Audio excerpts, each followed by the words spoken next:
เป็นโซน้องอยู่บ้านเกินหรือดงโดเจ้าผู้งามโซภาหรือว่าน้องอยู่หน้าสายทองคือเพลงเขากล่าวหรือเป็นสาวรักสาวบอกไอ้แดกควันตาน้องอยู่บ้านหอมหลานสาวป้าอ้อเจ้าของสวนยาหรือสาวสีเมืองคือเขาสาหรือกวนตาอยู่บ้านหาดดู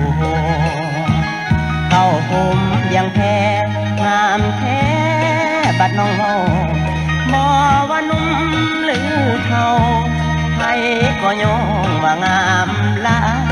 ยเสียมเทียมคมยกมือพนมยำทักทายส่งหอยยิ้มเมื่อผ่านกายหัวใจสายจนวันไหวสาวบันไดบอกไอแดเด้อน้องลาน้องอยู่ทางนอนบ้านนาหรือว่าดอนนูนบ้านใจ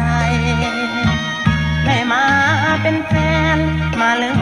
แกนกับสร้างไว้จะยากจะจนเพียงใดไอ้ขอสู้ตายกับน้องนา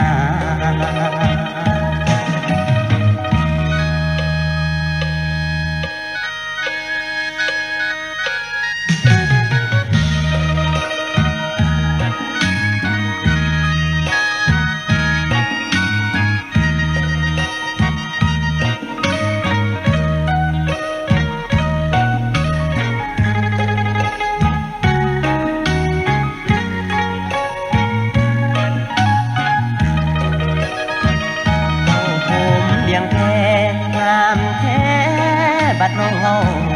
บ่ว่านุ่มหรือเท่าใครก็ยองว่างามหลายเสียมเทียมคมยกมือพนมยำทักทายส่งหอยยิ้มเมื่อผ่านกายหัวใจสายจนวันไหว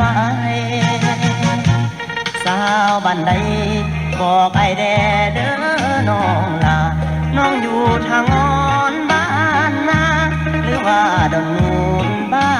นใสได้มาเป็นแฟนมาเล่นแกนกับสามวัยอยากจะจนเพียงใดไอ้ขอสู้ตายกับน้องนา